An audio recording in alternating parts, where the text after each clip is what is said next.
আচ্ছা, আজকে যে এই অবস্থান বিক্ষোভ, এটা কিসের জন্য মূলত? আমাদের এখানে রাস্তাটা দীর্ঘদিনের রাস্তা। এই রাস্তাটা হঠাৎ করে কালকে রাত্রিবেলা রেলের লোক এসে ওই ইয়ে দিয়ে ঘিরে দিচ্ছিল, লোহার ওই ক্যানেলগুলো দিয়ে।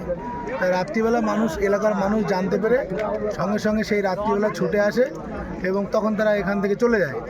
আবার আজকে সকাল 12টার সময় তারা এসেছিল, তারা এসে আবার ঘেরার চেষ্টা করছিল। তো আবার তখন গ্রামের লোক যখন ছুটে আসে তারা চলে যায়। রাতে 2টোর সময় এই জায়গাটার নাম কি? দুর্গাপুর রেলগেট মধ্যে। হ্যাঁ, আচ্ছা আচ্ছা।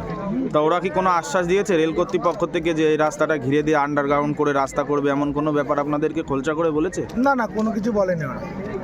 আপনাদের এখন কি দাবি?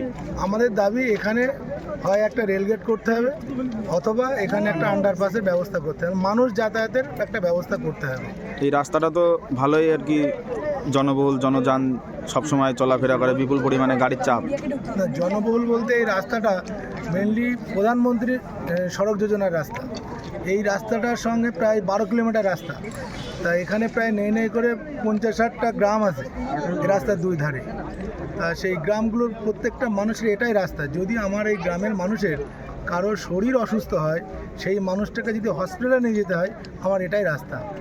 আর এটা যদি বন্ধ হয়ে যায় তাহলে আমার দেখা গেলো 10 কিলোমিটার বেশি ঘুরতে হবে। অর্থাৎ সেই পেশেন্টটা আদৌ বাঁচবে কি না সেটাও আমাদের সন্দেহ প্রকাশ করছে গ্রামের মানুষ। আপনার পরিচয়? রয়েছে, আমি ভাতজাংলা পঞ্চায়েতের উপপ্রধান।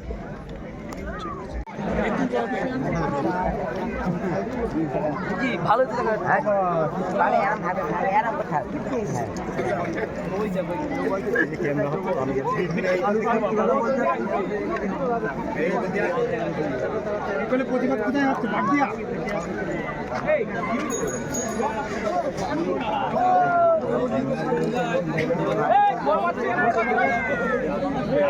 এবারে আমাদের মতো লোক দাঁড়িয়ে আছে।